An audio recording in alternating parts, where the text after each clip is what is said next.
Hey folks, and welcome to another video from aplaintruth.info.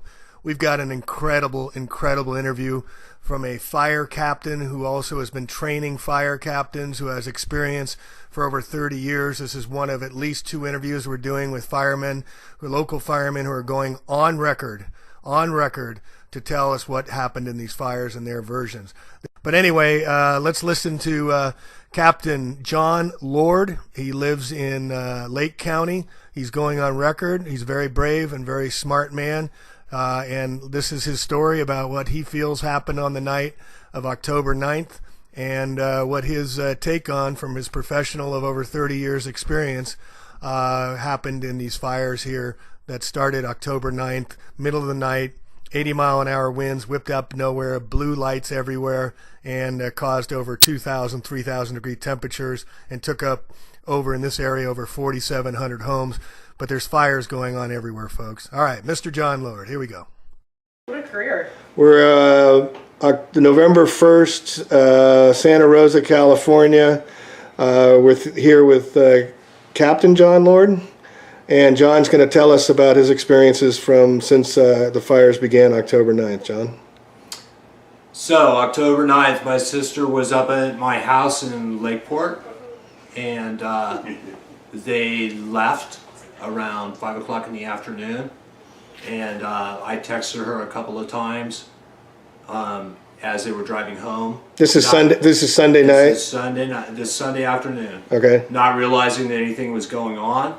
And talked with her the next day, and she said that the winds, as when she went home, they went down through Napa Valley, the winds were like nothing that she had ever experienced. They were in a half-ton Chevy Tahoe, and it was loaded, so it had gear in the back, so it had plenty of weight to it. And she said they were being buffeted and blown all over the road.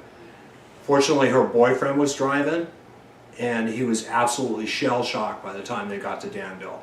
He was so freaked out by the experience. And before we get into this, so what's your experience and background? My experience and background is that I have been in the paramedical field over 40 years. I started in the Navy in November 1974. I was in the medical field by early 1975. And got trained as a paramedic before I got out of the Navy. And I did 2.5 years with private ambulance in Concord, and then took a job with Petaluma Fire Department in November, I believe, of 1981, September I think, 1981. So I was one of the original 6 paramedics there, hired there, and cross-trained as a firefighter. And during that time I was in there, I earned my associate degree in fire technology, a bachelor's degree in business management. I have my fire officer certification and was working on my chief officer certification when I retired. So I have about 28 years experience in the fire service. Wonderful. And you teach firefighters, or you have some teaching? Yeah, I have about 25 years teaching experience working with the Paramedic Academy, the Firefighter One Academy, and the Fire Technology Program. And myself and a friend of mine developed a course that is now standard practice for the state, which is building construction for fire protection, and began to roll that out. So about 25 years teaching experience. And you were showing us this big book album of awards and certifications. I mean, what are you most proud of as far as awards or achievements, John? Well, the things I'm most proud of is new technologies that I brought into the fire service against great adversity, which is external cardiac pacing. That was an immense project and involved multiple organizations that I worked with, and kind of provided a leadership role and coordination, and we were actually able to impact the state leadership to allow that to be added into expanded scope of practice. So anybody in the state of California that's using external pacing on cardiac patients is a result of my work. And not just my work, others worked on the project as well. I forget what the doctor's name was in San Francisco, was also doing work on the trial study, but our work was instrumental in getting him to add that skill to expand its scope of practice. I'm extremely proud of that.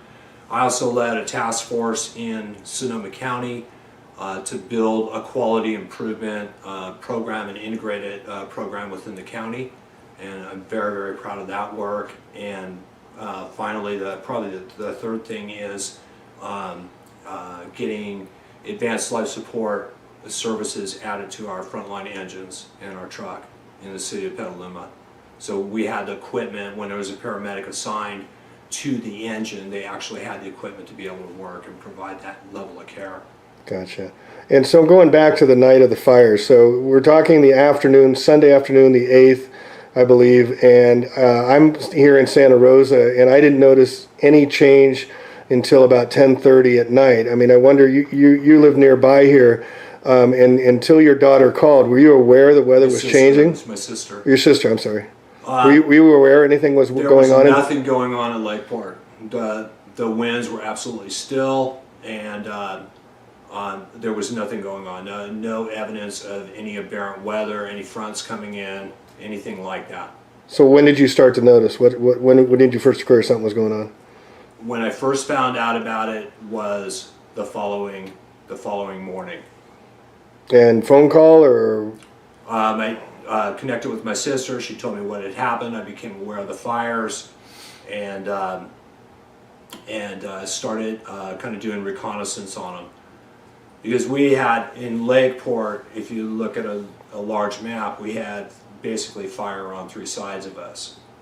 So kind of a triangular shaped pattern. There was a big fire all the way on the other end of the lake. The one in Redwood Valley was going on, and then the one near Matt's house, the Tubbs fire that burned into Santa Rosa. Did you call Matt in the morning and compare notes of what you guys were seeing? Not as of that point, no. So you were just trying to figure out what the heck's going on? Just trying to figure out what the heck's going on. And when you talked to your sister down in Napa and got a heads up that there was some big winds and you weren't feeling it, and then all of a sudden 3 fires are going on all around you, you turn on the news that Napa and Santa Rosa are also ablaze. I mean, I think you're up in the pocket fire, they called it up there. Is that what they're calling it? See, which fire was it? It was, the Redwood Valley one, I think they're calling the pocket fire. That's the pocket fire. And then the one on the other side of the lake I was watching really closely because it was burning into a cul-de-sac formed by the lake itself. That was the prevailing winds were pushing it in that direction, so it could only burn to the water. But what I was concerned about is if we got a wind shift and it hooked around and would have burned down Highway 20 toward Lakeport. So I was watching that one really closely. When you started to see, probably on TV, the devastation when they started showing these homes and complete dustification, evaporation of all the buildings, what were you thinking as a fireman? Well, I don't watch TV. Okay. I haven't watched TV in 25 years. So I get my information from the internet, and I have my sources that I go to. And the first thing that I noticed, I think, was the rapidity of the fire movement, which seemed abnormally fast to me, considering that there was no weather fronts or winds or anything that I was aware of that would have driven the fires that quickly. And also the number of fires was extremely alarming. Where did all these fires come from? Mm-hmm. How did they all start at once? And so I started digging, and when I started digging, I started looking at the research that was available for directed energy weapons, and what I started reading actual government documents that people had put up, various people had put up on the website, and looking at the destruction, which I have never seen in my career, the totality of the destruction on the structures. There was absolutely nothing left of the structures except foundation. Now, I've seen that with other fires, but not where it moves like that. Not where the fire is moving and one side of the street everything's fine, the other side of the street it looks like a nuclear war zone. Never seen anything like that. What other options could there be besides a high torch directed energy weapon that you could consider as a possibility in your experiences of all the firefighting you've done? There's none that I could think of. There's none. So this is the only plausible explanation that's being presented. It's the only plausible explanation, in my opinion. That's the conclusion that I was brought to, based on my almost 30 years of experience. And you know that steel melts in thousands of degrees and Yes. all this, and to see steel bent like that, but have vegetation and plant life and eucalyptus trees. The holes that were burned through the hoods of cars all the way through the engine block are a little bit suspicious. Wasn't that crazy? Yeah. The aluminum on the ground that had melted to the ground where the guy That was I've walking seen over before. it? Okay. That I've seen before. We had a tanker fire, a gasoline tanker fire on 101, and the gasoline fuel is moved around in aluminum tanks like that, thick aluminum tanks, and that one caught on fire and melted the aluminum like that. Right. So I have seen aluminum melt like that in a structure fire or other fire. Let's talk for a sec about how a firestorm creates. And it's my understanding that a fire has to build its fuel and consume its oxygen to intensify over time as heat builds up over time. But we're having this firestorm. These fires happen in a matter of a couple hours and created thousands of degrees temperature without any provocation from fuel to build itself. It just happened, it seems like. Yeah. It seems like... Right. I mean, that's the only, I mean, it just happened over a couple hours, and then it was just about, you know, how the fires were spreading. But the initial destruction was here, there, and everywhere, and everything down to the bone of the homes, literally, where all that's left is the fireplace. But there's no iron tubs, there's no granite counters. I mean, we went through Old Redwood Highway here and went Mark Rest Road, and it was just amazing how there was nothing left. I mean, nothing. Yeah. And the fires, you know, they were out there within a few hours. So what could have caused that? A normal temperature up high in a fully involved structure fire is around 1100 degrees. Mm-hmm. That's normally what we consider operating fire conditions, about 1100 degrees. And the fact is that there's a lot of plastics inside households right now, so plastics liberate a lot more heat than wood would, about twice as much. Did you hear anything about blue lights being seen, and anybody saying that? I saw the photographic evidence on the internet. Did you see, I heard of anybody else commenting that they've seen blue lights, like they've been commenting on my site, that I saw blue flashes, I saw it, and other people have been saying it as well. Yeah, just some in passing, but I saw actual photographs that people took from their cell phones, their cameras. All right, and then how do you feel about learning that the Planning and Zoning Commission is having the exact same footprints nearly as these fires were, and that now they're declaring some of these areas from a previous fire that could be deemed a severe zone that maybe they shouldn't be rebuilt now? Have you any comment on that? Well, I guess my comment would be that I'm fully aware of Agenda 21 and that it doesn't surprise me one bit. And have you talked to other firemen as well about this? Are they on the same page as you, or are they even questioning this, or what are they thinking? Yes, two others I've talked with directly about it, and we're all in agreement that something very strange, very unique and new has happened. Right. And have you been to tour the areas? Have you looked around at some of the areas? Only what I've seen on the internet from overhead. Gotcha. And I just drove down 101, so what I could see from the freeway. So just conjecture, what do you think these firemen who are looking at these fires they've never seen before and talking among themselves, how do you think are they talking about it? What do you think because they've never seen anything like it either, and listening to that Berkeley engine number 6 that came up and their whole journey through it, they were totally astounded where they couldn't even set up a base station to start fighting from because everything was on fire. We have 100,000 square foot Kmart completely torched by 3 a.m. in the morning, where these fires leapt across 8 lanes of road and torched the Kmart on the other side of the road. What kind of fire does that? A fully sprinklered building. Well, yeah, that's the other thing is California has one of the highest sprinkler laws in the country. Not natural phenomena, unnatural phenomena.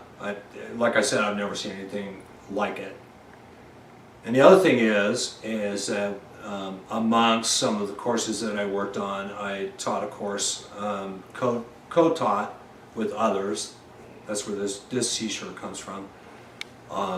We flew back to Florida twice and worked with these guys one time for a week and taught a course on firefighter safety and survival.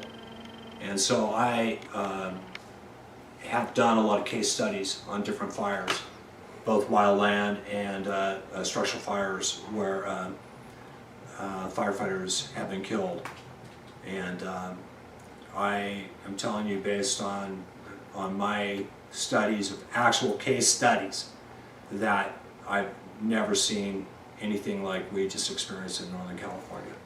So who would be responsible in the greatest fire in California history to make a determination of what went down now for the officials? Since we have no official story 3.5 almost weeks out, who should be making that call and letting everybody know what they believe happened? Well, I think that ultimately depends on how they bump it around within the government organizations and who they put in charge of the lead on it.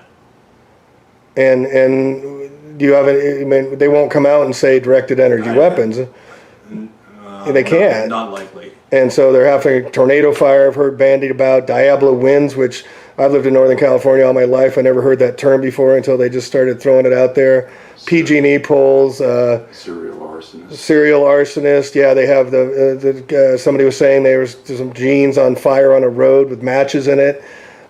Things like that. But it's amazing that we're not even having the greatest fire in history, even a scenario being brought to the front about how this possibly could have happened.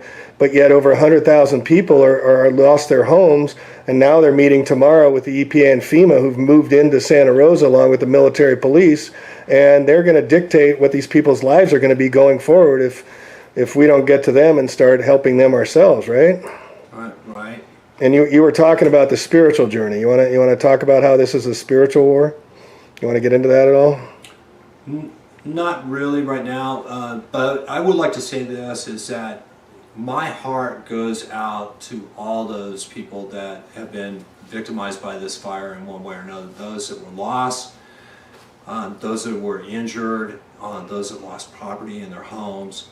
And I don't know what's going to happen, but I think that as we as human beings and as a community come together, that we can help one another more than anticipating any help from the government. And that's my 2 cents on it. And are you willing to go and talk with other firefighters and see if they can help out and other people can be brought up to speed that we need to come together as a community? Because Absolutely. Because my feeling is we just got attacked. Yeah, firefighters, you got to understand nature beast with firefighters is that we love helping people. Mm-hmm. So, and that's what firefighters are all about. So, I know many just outstanding people in the service. So, not everybody's aware of what's going on, but that's the way it always goes. Well, and you're the first responders. That's what we always call you in all the letters and over the freeways. Thank you, first responders. And I want to thank you personally, John, for coming here, and also for all the career, all you've done to help others and give. Because one thing I've learned about firemen is they get into business because they want to help. They get into business because they want to, quote, save lives. And they're first responders that put themselves on the line. Here they go after a fire they've never seen before in the middle of the night, this had to be called the Beast Fire. I mean, this is so amazing what just happened here. Until you're actually seeing it and being around it, you can't appreciate the devastation that went on in certain areas, and then just over the hill, completely normal, natural, everybody's back to everyday life. And so we have so many people that are displaced, but with the fireman community, other first responders that want to build, we're out of the ashes going to come something better. but it's going to be a community organizing effort, not dictating from the federal government down to these people who've lost everything, and now they're being told they can't go back to their homes, and we're going to give them some opportunities because we care. And all of us are going to do it because we care, and it's not going to be about us. We're going to join the firemen, we're going to join other community leaders, but this is going to be exciting. And the spiritual part I was bringing that we were talking about earlier is this is about empathy. This is about giving to the greater good of all. And this is what we're supposed to all be about, I feel. And so with your giving and giving your time here to go on record, which is big, thank you, John. I mean, and thank you, Captain East Bay, for your input as well. And hopefully this will shed a little light and others will step forward and not be afraid to speak their truth about what they know, because a lot of people have secrets, and we need to all come out now, and we need to come together and really, be the change we wish to see. So thank you, John, for your time. Really appreciate it. You're welcome. And there is only one truth. There's the plain truth out. Thank you. Good job.